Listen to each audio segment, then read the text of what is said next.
नमस्कार विद्यार्थी मित्रांनो, मी प्राध्यापक विलास यश टाले, राज्यशास्त्र विभाग, कला महाविद्यालय बुलढाणा। आजचा आपला अध्यापनाचा विषय आहे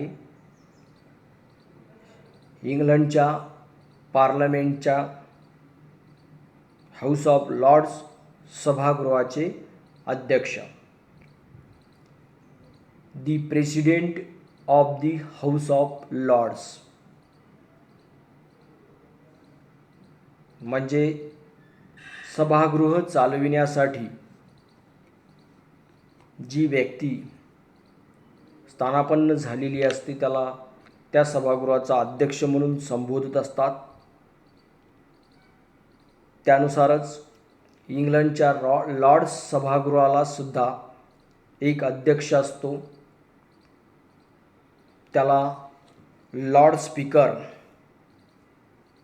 ही उपाधी देण्यात आलेली आहे। आणि या लॉर्ड स्पीकरची नियुक्ती ही हाऊस ऑफ लॉर्डच्या सदस्यांच्या पर्यायी मतदानातून केली जात असते।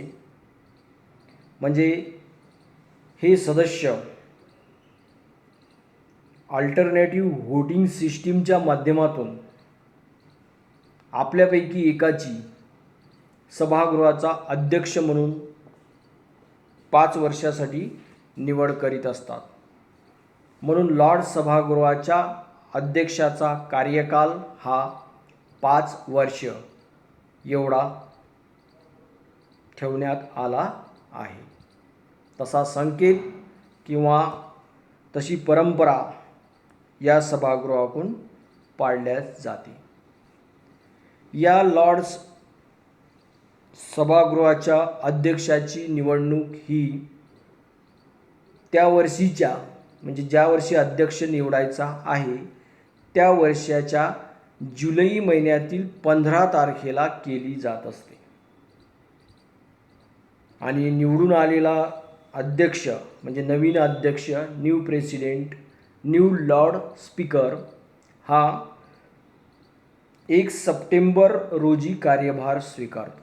म्हणजे त्याच वर्षीचे 1 सप्टेंबर म्हणजे जुलै 15ला निवड आणि लगेचच 15 जुलै ऑगस्ट, दीड महिन्याच्या नंतर 1 तारखेला म्हणजे 1 सप्टेंबरला संबंधित लॉर्ड स्पीकर आपला कार्यभार, आपल्या पदाचा कार्यभार स्वीकारतो। या अध्यक्षपदाचा मागील वृत्तांत किंवा इतिहास अभ्यासला तर इसवी सन 2006 पर्यंत लॉर्ड चान्सेलरच हाच या सभागृहाचा पदसिद्ध सभापती किंवा अध्यक्ष होता। परंतु ज्यावेळी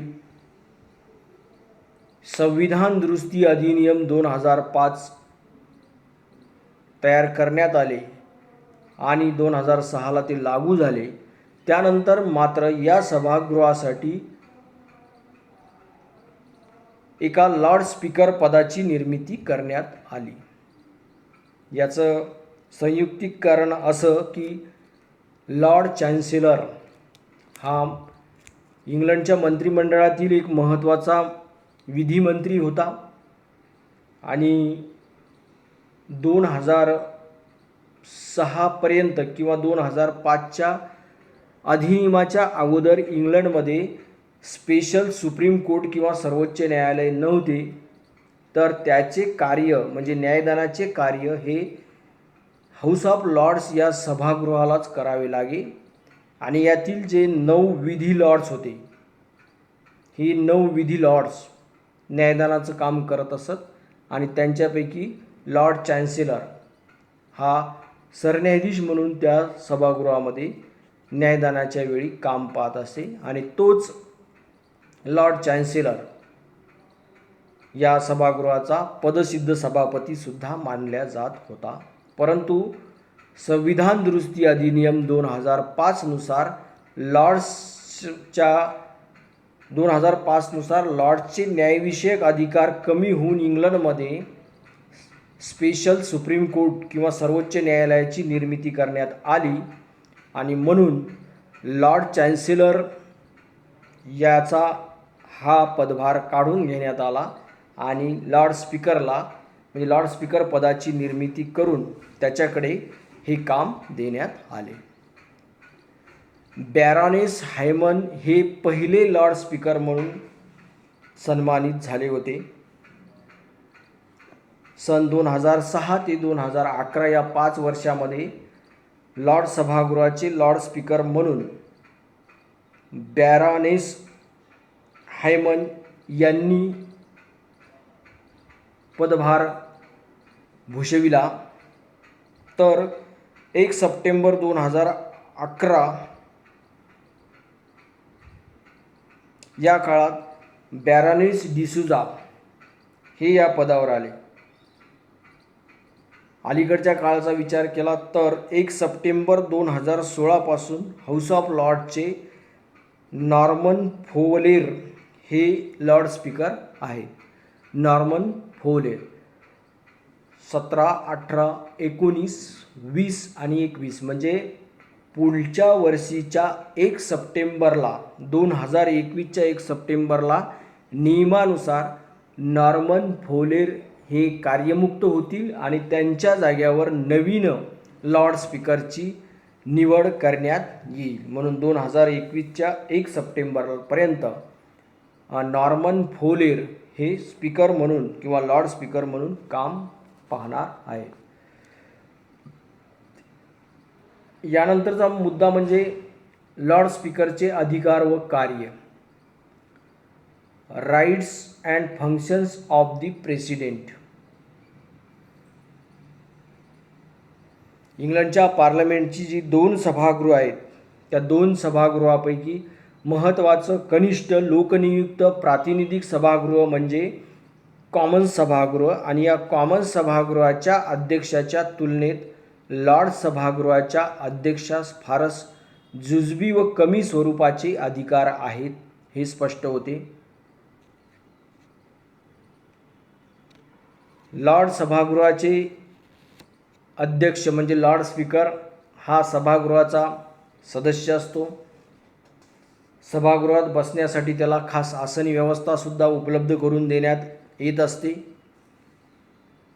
सभागृहात सदस्यांना बोलण्याची संधी देणे, सदस्यामधील वादविवाद सोडविणे, मतदान घेणे इत्यादी अधिकारसुद्धा या लॉर्ड स्पीकरला म्हणजे अध्यक्षाला देण्यात आलेले नाहीत किंवा तशा प्रकारचे अधिकार त्याला संविधानातून मिळालेले नाही. कारण अशा प्रकारची सर्व कार्य करण्यासाठी म्हणजे एका सभागृहाच्या अध्यक्षाची सर्व कार्य करण्यासाठी सभागृहाचा नेता म्हणून एका वेगळ्या पदाची निर्मिती करण्यात आलेली आहे आणि हा सभागृहाचा नेता सत्ताधारी पक्षाचा असतो. आणखी एक महत्त्वाची बाब म्हणजे हा सभागृहाचा नेता इंग्लंडच्या कॅबिनेटचा सदस्य असून म्हणजे मंत्री मंडळाचा सदस्य असून त्याची निवड ही इंग्लंडच्या पंतप्रधानामार्फत करण्यात येत असते. म्हणून अतिशय महत्त्वाचा हा मंत्री लॉर्ड सभागृहाचा नेता म्हणून त्याची निवड झाल्याच्या नंतर सदस्यांना बोलण्याची संधी देणे, सदस्यामधील वादविवाद सोडविणे, मतदान घेणे, सभागृहात शिस्त राखणे वगैरे वगैरे सर्व कार्य तो स्वतःहून पार पाडत असतो. फक्त सभागृहाचे जे अध्यक्ष आहेत, स्पीकर्स आहेत, लॉर्ड स्पीकर म्हणून आपण त्याला जे संबोधलं आहे त्यांना बसण्यासाठी मात्र खास आसन व्यवस्था असते. सभागृहातील त्याची जी भूमिका आहे ती सल्लादायक असून बंधनकारक नसते. म्हणजे हे जो सभागृहाचा नेता सल्ला देण्याचं काम करतो,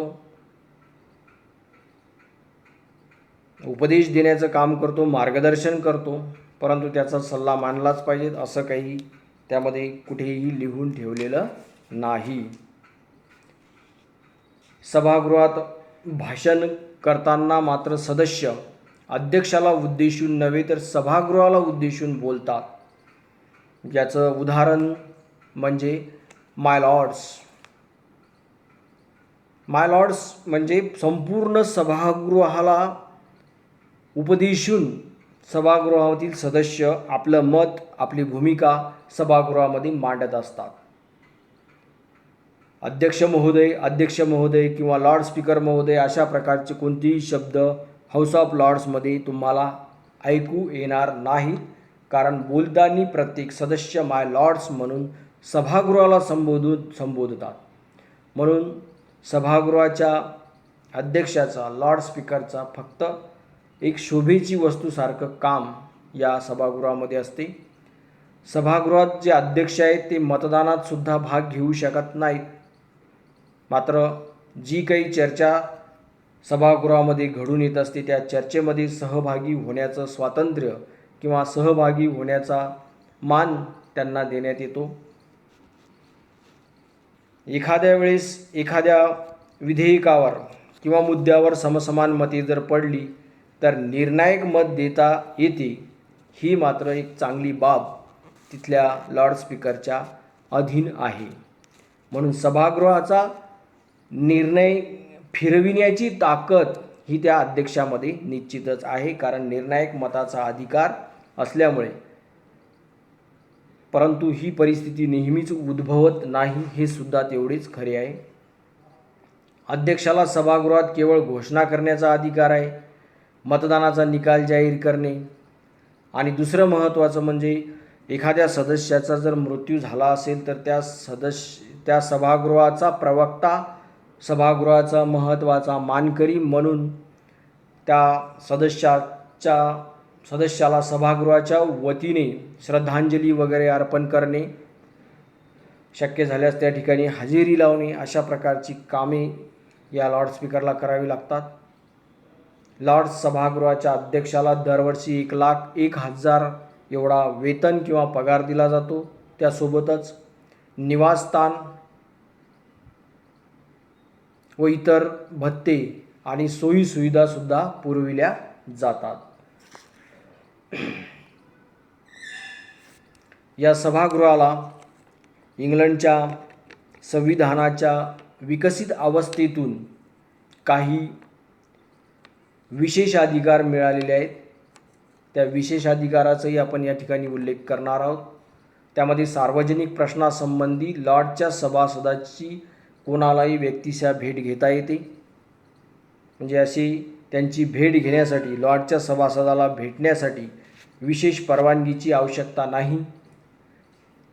दुसरी महत्त्वाची गोष्ट, अधिवेशन चालू होण्यापूर्वी 40 दिवस व अधिवेशन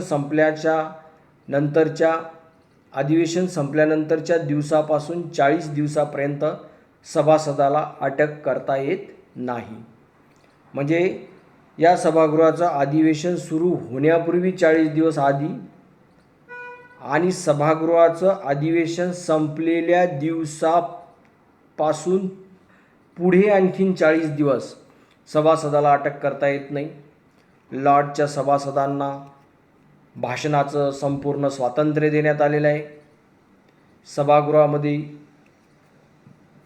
किती बोलायचं, किती वेळ बोलायचं याचं पूर्ण स्वातंत्र्य लॉर्डच्या सभासदांना देण्यात आलेलं आहे.